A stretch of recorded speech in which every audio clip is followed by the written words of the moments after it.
अस्सलाम वालेकुम। अच्छा भाई, लास्ट क्लास के अंदर हमने कुछ रिपीट के टॉपिक पढ़े थे और अब हम नया टॉपिक पढ़ेंगे, रिएक्ट राउटर। इसमें दो टाइप के हम डायनेमिक और स्टैटिक ये करेंगे, एक होगी स्टैटिक और एक होगी डायनेमिक। स्टैटिक और डायनेमिक में फ़र्क क्या है? सिंपल स्टैटिक का से मुराद कि भाई एक पेज बना हुआ है स्लैश यूज़र स्लैश होम, सिर्फ ये स्टैटिक एक पेज है जिसके ज़रिए आप कोई भी पेज ओपन कर सकते हो। मतलब आपका जो सिंपल पाथ होगा वो स्टैटिक होगा।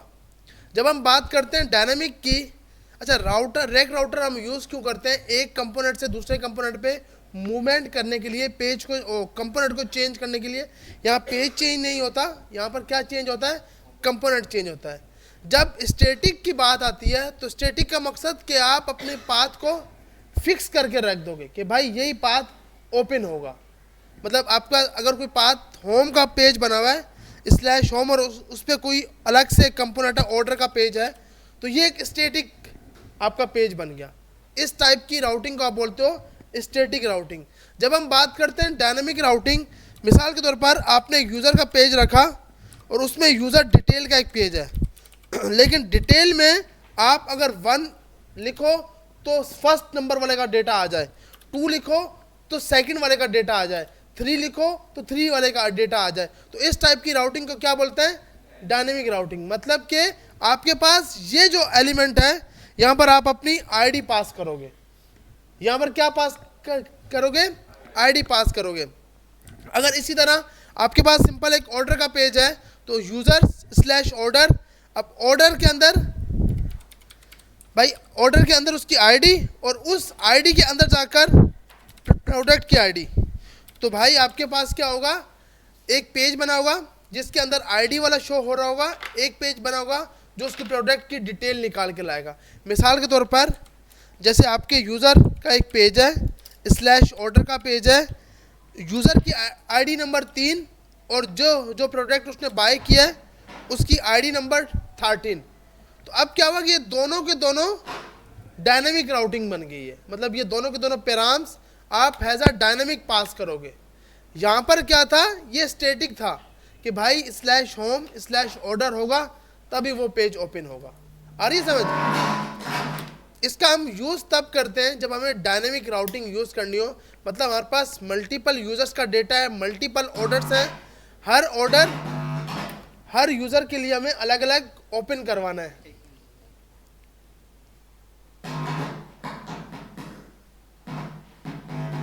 ऑफ करो,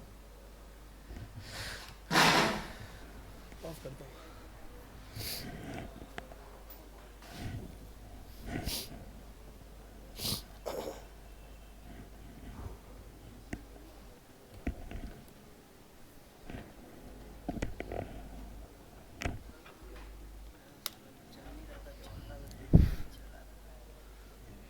hello hello hello, mic test, hello hello.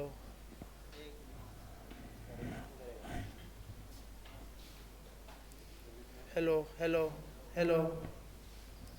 अच्छा भाई, तुम्हारे पास रेक राउटर के अंदर दो टाइप की राउटिंग होती है, एक होती है स्टैटिक राउटिंग, एक होती है डायनेमिक राउटिंग। स्टैटिक राउटिंग से मुराद भाई आपका पेज फिक्स होगा, वो पेज उस पाथ पे ओपन होगा। डायनेमिक की जब भी बात करेंगे आप उसमें अपनी आईडी पास कर सकते हो, अपने ऑर्डर की आईडी पास कर सकते हो। तो मतलब आपने एक ऐसा पेज बना के रखा होगा जो डायनेमिक राउटिंग के ऊपर कॉल होता है। जब भी डायनेमिक राउटिंग होगी तो अगर आप पास इस पेज की बात करते हैं कि भाई ये किस तरह डायनेमिक होगा, तो डायनेमिक से पहले आप कॉलन लगाओगे। आप क्या लगाओगे? कॉलन। यहाँ पर आपको कॉलन लगाने की ज़रूरत नहीं थी, यहाँ पर आप क्या लगा दोगे? कॉलन। अब जब इसका पाथ बनेगा स्लैश यूज़र डिटेल स्लैश 1, तो ये 1 किस में स्टोर हो जाएगा? आईडी के अंदर। तो आईडी क्या आ गई? 1 आ गई। अगर हम इसकी बात करते हैं तो हम यहाँ पर भी क्या लगाएंगे? कॉलन, यहाँ पर भी कॉलन। तो 3 किस में चला गया? आईडी में। 13 किस में चला गया? प्रोडक्ट आईडी में। तो इस टाइप की राउटिंग को हम बोलते हैं डायनेमिक राउटिंग कि हमने एक यूज़र का पेज बनाया, अब जो यूज़र की आईडी आएगी उस यूज़र का डेटा आएगा। अगर आईडी नंबर पे वो सिंपल कार्ड नंबर 3 पे क्लिक हुआ है तो कार्ड नंबर 3 का जो नया पेज आएगा वो तीसरे यूजर का आएगा। अगर चौथे कार्ड पे क्लिक हुआ है तो चौथा डेटा आएगा। मतलब आपकी ये आईडी जो है स्टैटिक नहीं होगी, ये डायनेमिक होगी। आ रही है समझ? तो इसको यूज कैसे करते हैं? इसको यूज करने के लिए आपके पास एक पैकेज होता है रेक राउटर डोम। इस पैकेज के जरिए आप अपनी राउटिंग लगाते हो। तो आप अपने जो हमने कल वाला काम किया था उसी को ओपन करते हैं और उसमें रेक राउटर डोम स्टार्ट करते हैं। सबसे पहले आपको वेबसाइट पर आकर सिंपल सर्च करना है रेक राउटर डोम।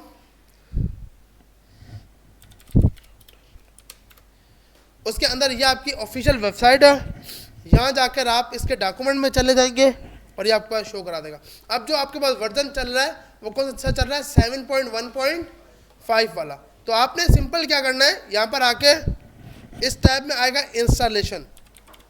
आपने इस पर क्लिक किया इंस्टॉलेशन के टैब पर और यहाँ से आपको बोल रहा है कि भाई आपके पास रेक राउटर के लिए आपका डोम 20 का वर्जन, नोड का वर्जन 20 होना चाहिए।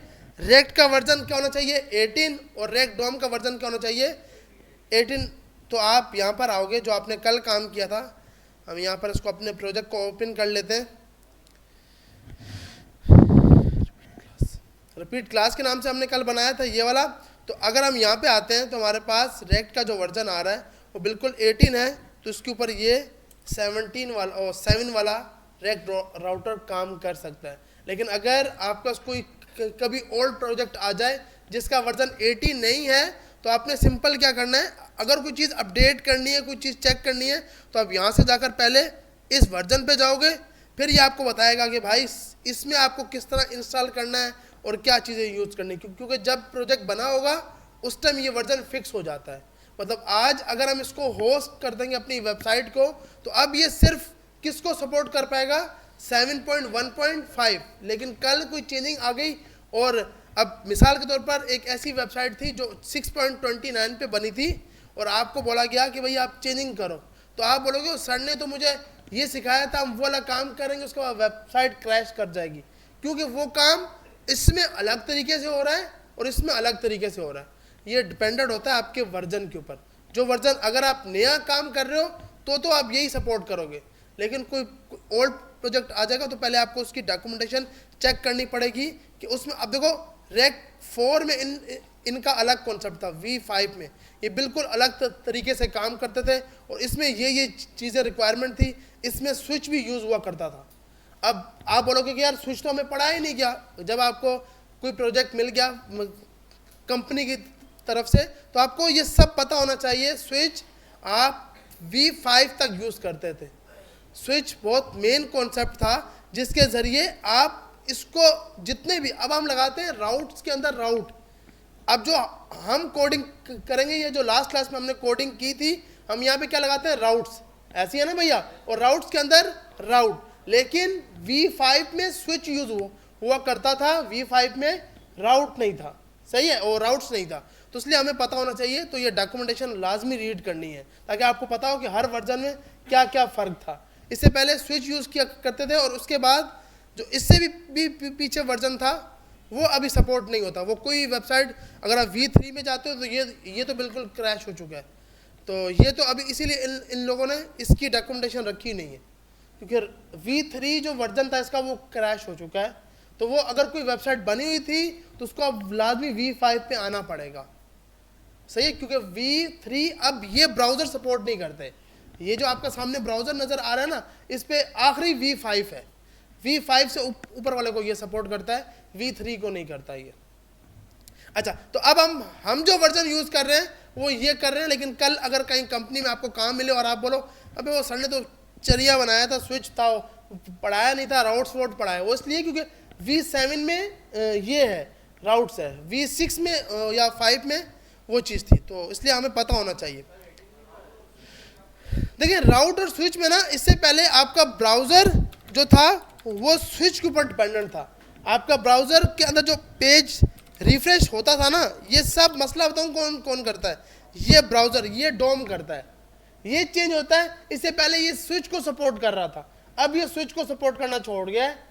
अगर V7 होगा तो ये राउट्स को डिफाइन करेगा क्योंकि ये ऊपर जो राउट्स है ना, अगर आप इसकी अपनी वेबसाइट पे जाते हो, आप यहाँ पर जाते हो तो ये आप देख रहे हो अगर ये रैक के ऊपर बनाते हैं तो ये पेज तो रिफ्रेश नहीं होना चाहिए था, इसीलिए ये वेबसाइट ये अपनी भी रैक के ऊपर नहीं बनाते, क्योंकि वरना इनको डिपेंडेंट रहना पड़ता है। अगर ये रैक के ऊपर वेबसाइट बना देते तो अब ये कुछ भी चीज़ डायनेमिक उसमें ऐड ही नहीं कर पाते। तो ये चीज़ का इशू की वजह से ये वेबसाइट हमें बता रही है, लेकिन ये HTML चीज़ है जो जावास्क्रिप्ट के ऊपर बनाई होती है या एंगुलर के ऊपर बनाते हैं, रेक्ट के ऊपर इसलिए नहीं बनाते क्योंकि कल इनको चेंजिंग के लिए रेक्ट में ये बड़ा मसला है कि डिपेंडेंसीज इश्यूज कर जाती हैं। अभी तो ये रेक्ट है, जब हम रेक्ट नेटिव में आएंगे तो वो बहुत ही बड़ा एक इशू है, उसमें ड्राइवर लगाना एक बहुत बड़ी मुसीबत है। अगर आप मेरी वीडियो चेक करोगे तो उसमें हम जो लास्ट बैच था रेक्ट नेटिव वाला, 2 क्लासेस सिर्फ ड्राइवर पे लग गई थी। ड्राइवर होता है ना साइड बार वाला, उस पर 2 क्लासेस लग गई थी कि इशू आते हैं। तो इसलिए इन वेबसाइट्स पे तो यकीन नहीं करना, जबकि ये हमें बता रहा है कि पेज रिफ्रेश नहीं होगा और ये खुद अपना हर पेज को रिफ्रेश करता है। अच्छा, अब हमने ये बात की कि भाई स्विच और राउट्स में क्या फ़र्क है। स्विच और राउट्स में मेन क्या फ़र्क है। स्विच हमारे पास सिर्फ ब्राउज़र उसके ऊपर सपोर्ट करता था, V5 वाले पर। राउट दोनों का काम क्या है कि अपने सब राउट्स को एक पेरेंट के अंदर रखना। आप जितने भी अपने राउट्स बनाओगे अभी इसके अंदर बनाते हो, इससे पहले किस में बनाते थे, स्विच के अंदर। सिर्फ फ़र्क क्या है कि भाई जब इसमें कोई इशू था, जब आप इसमें ना आप हिस्ट्री मेंटेन नहीं कर सकते, इसमें आप नीचे वाले में हिस्ट्री मेंटेन कर सकते हैं। हिस्ट्री से मुराद क्या, आप चाहते हो कि यूज़र अगर 3 पेज आगे गया था तो इस बैग पे क्लिक करते करते इस बैग पे क्लिक करे तो ये 3 पेज ही पीछे जाए। ये काम स्विच नहीं कर सकता था, ये काम कौन कर सकता है, राउट्स कर सकता है। और ये होना चाहिए क्योंकि अब आप चाहते हो कि मेरा यूज़र कभी भी वेबसाइट से हटे ना, वो भले पीछे मूव करे तो भी जिस पेज से वो गया था वो पेज आए, ऐसी है ना भैया। वरना नहीं तो क्या होगा कि स्विच क्या करता था, आप इस पेज पे खड़े हो, डायरेक्ट उठाकर आपको इस पेज पे फेंकता था, मतलब बिल्कुल जो उसका लास्ट ओपन हुआ वो पैटर्न था ना उस पर। तो क्या था इसमें मसला कि जो बंदा जिसने वेबसाइट बनाई है वो 4-5 पेजेस आगे चला गया है और उसके बाद वो इस बटन पे क्लिक कर रहा है, तो होगा क्या कि 4-5 पेजेस बीच में स्किप हो जाएंगे, वो फर्स्ट पेज पे आ जाएगा। तो ये एक इसमें मसला था कि हिस्ट्री मेंटेन नहीं करता था। राउट्स हिस्ट्री मेंटेन करता है, अगर 10 पेजेस आगे गए हो तो आपको 10 पीछे लेके आएगा, उसके बाद आखिरी पेज दिखाएगा। ये हिस्ट्री मेंटेन करता है, ऊपर वाला नहीं करता। तो अभी हमें सिर्फ ये पता होना चाहिए था कि V5 में स्विच यूज़ होता है और ये इसमें यूज़ राउट्स होते हैं। अच्छा, अब जो भी नई वेबसाइट बनेगी वो तो राउट्स के ऊपर ही बनेगी, क्योंकि मार्केट नई चीज़ को सपोर्ट करता है, लेकिन जो चीज़ पहले से बनी है उस पर आपको ये एक चीज़ आनी चाहिए और पता होना चाहिए। इसके लिए सिंपल आप एक पैकेज यूज़ करते हो रैक राउटर डोम का। तो आपको यहाँ पर ये कमांड बताएगा इंस्टॉलेशन की, अच्छा नहीं बता, अच्छा ये कौन सा लेटेस्ट, हम यहाँ जाते हैं 7.1.5। इसमें हमें एक चीज़ अच्छा नहीं है तो हम यहाँ पे जाके मैं यहाँ पे लिख देता हूँ। आपको एक कमांड चलानी है npm install रैक राउटर डोम। ये कमांड से आपके पास ये पैकेज इंस्टॉल होगा। जब तक हम HTML में थे हम CDN लगाते थे, अब CDN नहीं लगाएंगे, अब हर चीज़ को इंस्टॉल किया करेंगे। तो इंस्टॉल के लिए आप npm को यूज़ करते हो, npm install रैक राउटर डोम। तो अब यहाँ पर आए, आप अपने ब्राउज़र के अंदर जाकर टर्मिनल में ये कमांड चला दी या CMD में ओपन कर लेते हैं इसको। अच्छा, ये बाय डिफ़ॉल्ट उठाएगा लेटेस्ट ही, अगर आप वर्जन साथ में नहीं देते। तो आपने ये कमांड चला दी npm install रैक राउटर डोम और इसमें यहाँ जाकर आपने हिट कर दिया। तो अब यहाँ आपके पास रैक राउटर को इंस्टॉल कर देगा। यहाँ जाते हैं तो अब इसने जो वर्जन किया है, जो वहाँ पे वो बता रहा था, कौन सा किया था इसने, रैक राउटर डोम 7.1.5। तो ये आपके पास इसने सिंपल कर दिया। अब आपने इसकी कोडिंग किस तरह स्टार्ट करनी है, आपने यहाँ से जाकर इसकी डॉक्यूमेंटेशन वगैरह सब चेक करनी है। हम डायरेक्ट कर रहे हैं, वैसे आपने इसको पूरा रीड करना है ताकि आपको समझ आ जाए। सही है भैया कि भाई क्या क्या चीज़ें नई और क्या क्या चीज़ें पुरानी थी। अच्छा, तो आप सबसे पहले जो आपने मेन कोड स्टार्ट करना है वो सबसे पहले आपकी मेन फाइल होती है कौन सी, main.js। इस फाइल में आकर सबसे पहले आपने एक इंपोर्ट करना है ब्राउज़र राउटर, ब्राउज़र राउटर के नाम से। ये आपके पास एक हुक है जो कहाँ से आ रहा है, रेक राउटर डोम से। जैसे रेक्ट से यूज स्टेट था, स्टिक मोड है, इस तरह इसका भी एक हुक है ब्राउज़र राउटर। इसको आपने इंपोर्ट कैसे करना है, सिंपल इंपोर्ट किया ये लाइन, उसके बाद स्टिक मोड के अंदर जाकर इसको ओपन कर दिया और यहाँ पे जाकर इसको क्लोज कर दिया। क्लोज आपने एंड में जाके इसको क्लोज किया। याद रखना है कि पूरी ऐप को इसके अंदर डालना है, मतलब स्टार्ट और एंड के बीच में आपने क्या रख दिया, अपनी ऐप को आपने ऊपर लगाया ब्राउज़र राउटर, अंदर ऐप वन क्यों, क्योंकि आपने इसका नाम क्या रखा हुआ था, ऐप वन। तो ये आपके पास क्या होगा कि पूरी की पूरी वेबसाइट को राउट्स मिल चुके होंगे। आ रही है समझ, पूरी वेबसाइट्स को क्या होंगे, राउट्स मिल चुके होंगे। अब आप यहाँ पर आओगे, अपने फोल्डर के अंदर सोर्स में जाकर एक नया फोल्डर बनाओगे जिसका नाम रखोगे कॉन्फिग।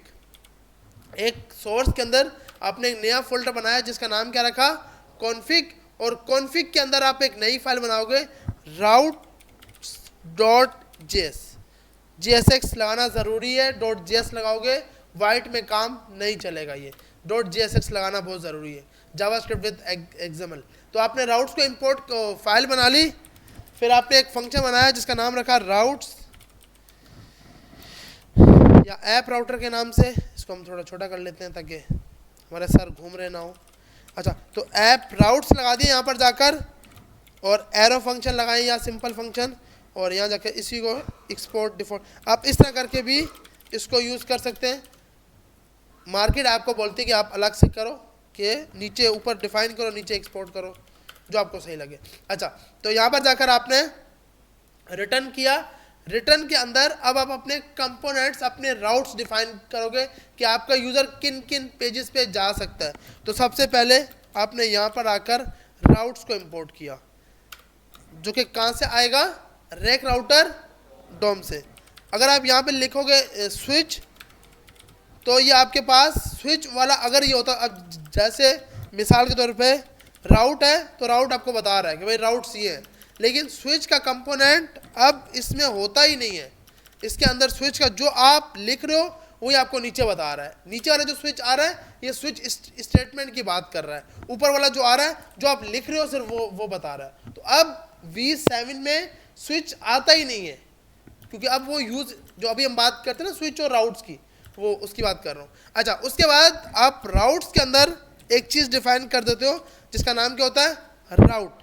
राउट के अंदर हम क्या डिफाइन करते हैं।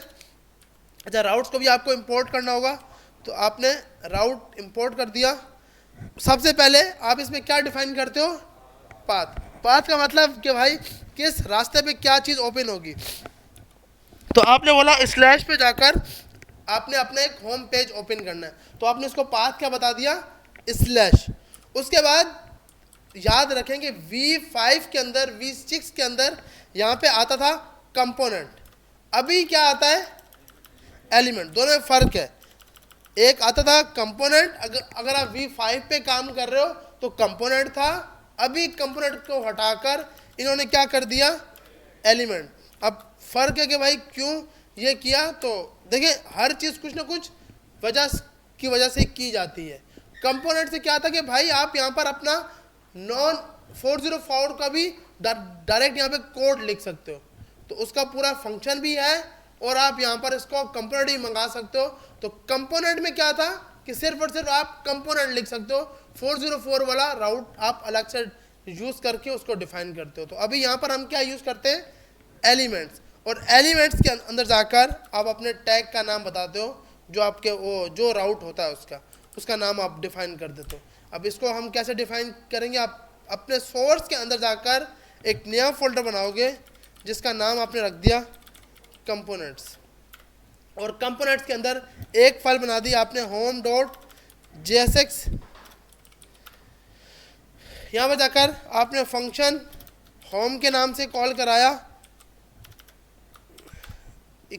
यहाँ पे जाकर आपने एक्सपोर्ट डिफ़ॉल्ट,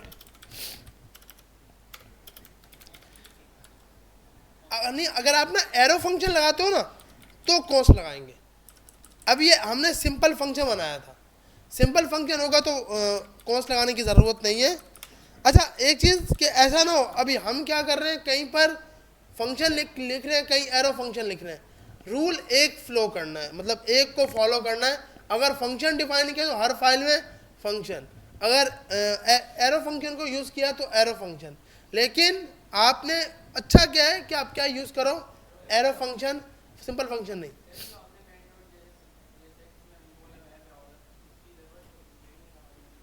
देखिए जो मेन राउटर है ना आपके पास, जो यहाँ पर जाकर मेन राउट्स इसको सपोर्ट करता है।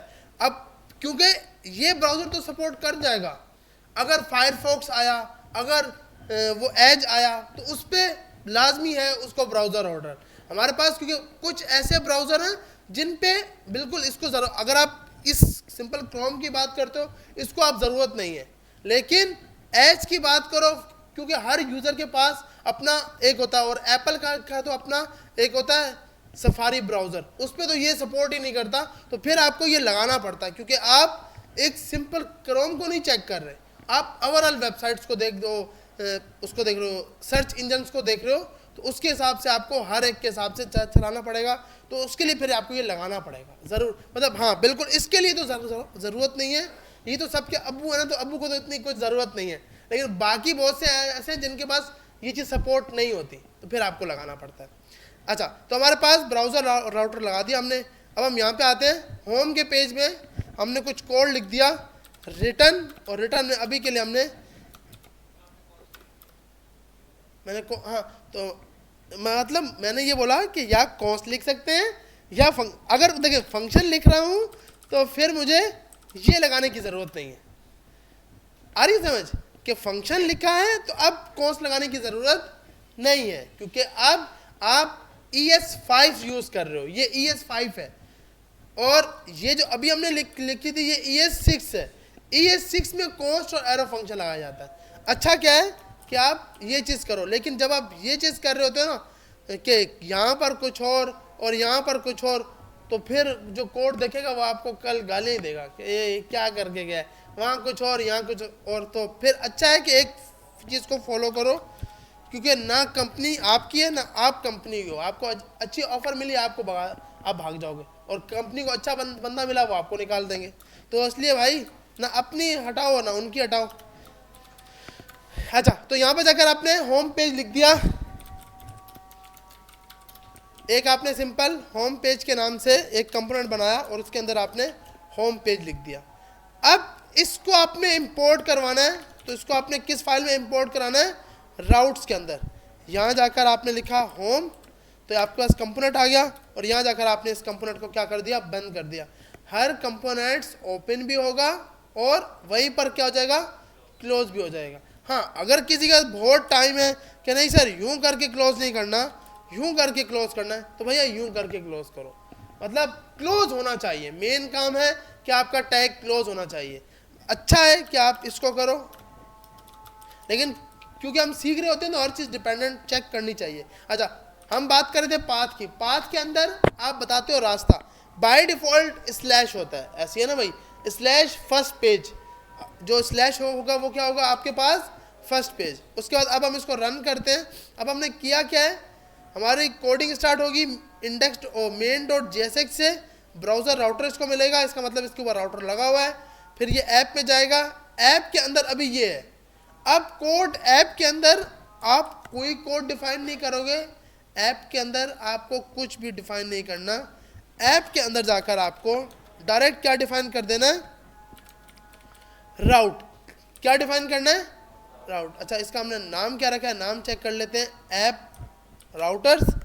तो हम यहाँ जाके इसका नाम लगाते हैं ऐप राउट्स, तो ये आपके पास इंपोर्ट हो चुका होगा। तो अब क्या है कि मेन में ब्राउज़र राउटर, ऐप में ऐप राउटर, और ऐप राउटर में सबसे पास पहला कौन सा, होम का।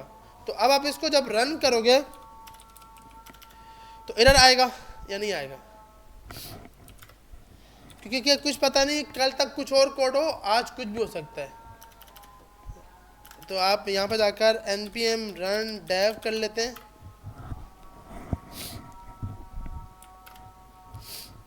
तो हमारे पास बाय डिफ़ॉल्ट कौन सा पेज आ गया, होम का आ गया। ये होम क्यों डिफाइन हुआ भैया, आपने first score out slash first page है, मैं यहाँ पे जाकर कुछ भी लिख दूंगा तो अब ये मेरे पास खाली पेज आएगा, कुछ भी नहीं आएगा। ये तब आएगा जब मैं क्या लिखूंगा, जो मैंने यहाँ लिखा हुआ है स्लैश, ये जो नाम लिखा है, जब ये लिखूंगा तो मेरे पास ये होम पेज आएगा। तो इसका मतलब जो ऊपर वाला ये चीज़ आ रही है, इसका मतलब ये पाथ है। लोकल होस्ट को छोड़ के ये आपका डोमेन है, ये जो है ना, ये आपका डोमेन होगा। डोमेन से आगे की बात है कि आगे क्या होगा। जब आप अभी आपका डोमेन क्या है, लोकल होस्ट, ऐसी है ना भाई। जब आप वेबसाइट को होस्ट कर दोगे तो उस मेन पर क्या चीज़ शो होनी चाहिए वो आप डिफाइन करोगे स्लैश पर। मतलब अगर आप नहीं, ये अभी स्टैटिक है। ये स्टैटिक क्यों कि जब भी ओपन होगा स्लैश पर ही होगा। अब एक और आपने बनाया, अच्छा उसके बाद आपने बोला भाई एक और कंपोनेंट बना दो। ये सब अब हम जो बना रहे हैं ये स्टैटिक है।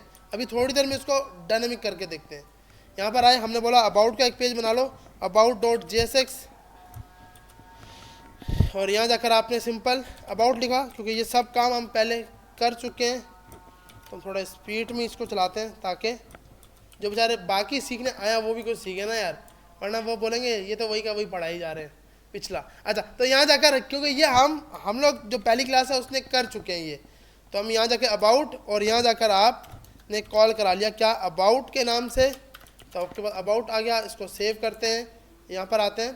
तो अभी आपका स्लैश पे कुछ भी नहीं आ रहा, ये आया। अब मैं यहाँ जाकर स्लैश अबाउट लिखूँगा तो मेरे पास क्या आ जाएगा, अबाउट पेज। लेकिन आप बोलोगे सर अभी भी पेज तो रिफ्रेश हो रहा है। भाई पेज इसलिए रिफ्रेश हो रहा है कि आप लिंक से चेंज कर रहे हो।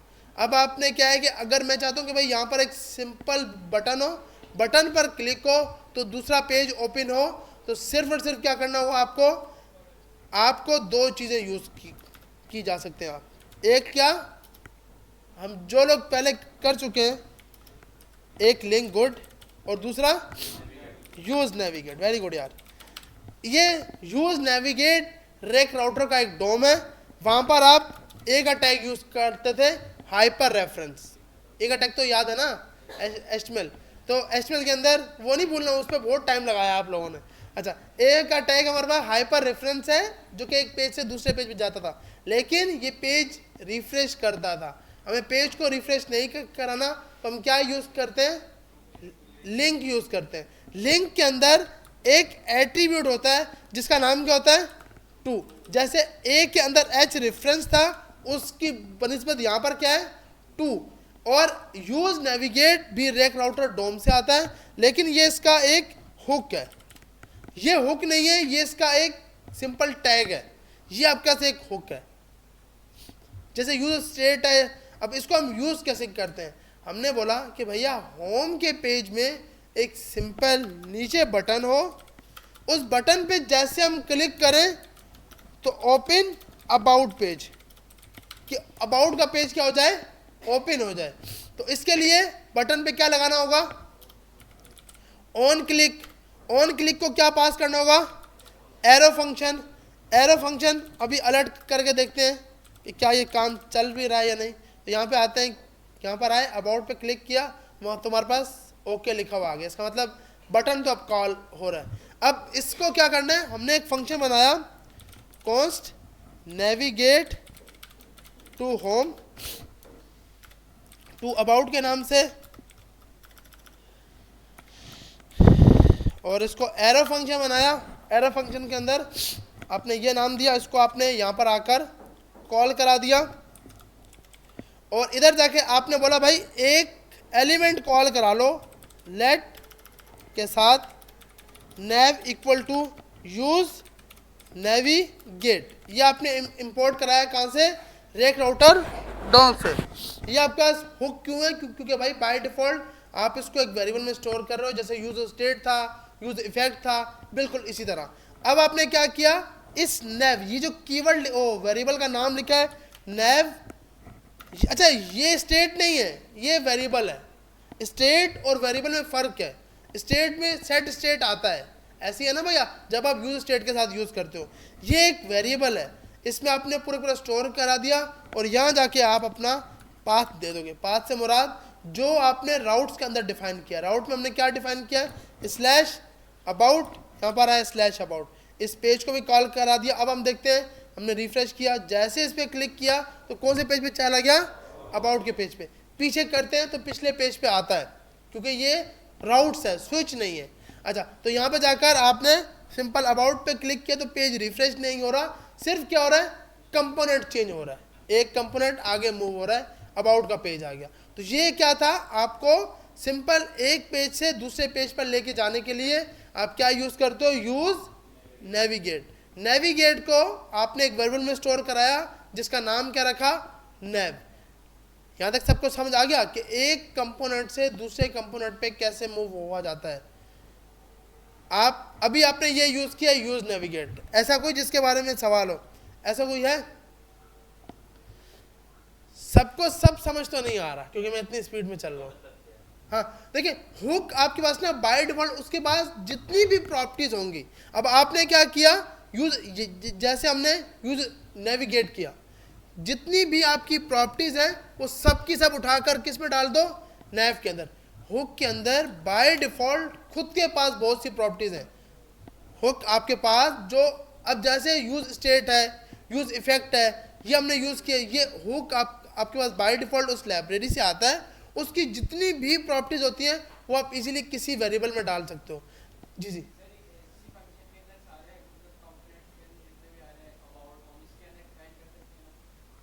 मतलब एक ही बटन के जरिए यार। फिर देखो इससे तो ये होगा ना, अब मेरे पास दो कंपोनेंट है, मैंने कहा स्लैश अबाउट स्लैश नेम, ये मैं यहाँ पर आया, पीछे गया, पेज पे रिफ्रेश किया, ये यहाँ पे क्लिक किया, ये तो वापसी, क्योंकि वो पहले वहाँ गया फिर उसने वापसी क्राउड करा दिया। हाँ मतलब फंक्शन आपको अलग अलग बनाने पड़ेंगे, एक फंक्शन से तो यार ये तो ये जो कोड है इससे क्या मुराद है कि अबाउट में जाओ, वो बेचारा अबाउट में पहुंचता नहीं है, उसको फिर से मिलता है कि भाई आप वापसी आ जाओ। स्लैश का मकसद क्या है, वापसी आ जाओ। तो आप एक फाइल के अंदर मल्टीपल फंक्शन बनाकर उसको कॉल करा सकते हो। हाँ मतलब अगर आपके होम पेज पर, मिसाल के तौर पर आपके एक होम पेज है, इस पे कॉन्टैक्ट भी आपने कॉल कराना है, इस पे आपने अबाउट भी कॉल कराना है। मिसाल के तौर पर आपके पास दो बटन लगेंगे, बिल्कुल आपने यहाँ पर आकर कॉन्टैक्ट का पेज कॉल कराया, contact.jsx, स्पेलिंग सेट कर देते हैं। अच्छा तो ये आपने कोड उठाया, ये अबाउट का कहाँ गया, अबाउट का पेज हमारे पास ये रहा, इसको आपने कॉपी किया, कॉपी करके कॉन्टैक्ट में डाला। अब आपने बोला भाई ये कॉन्टैक्ट का पेज है,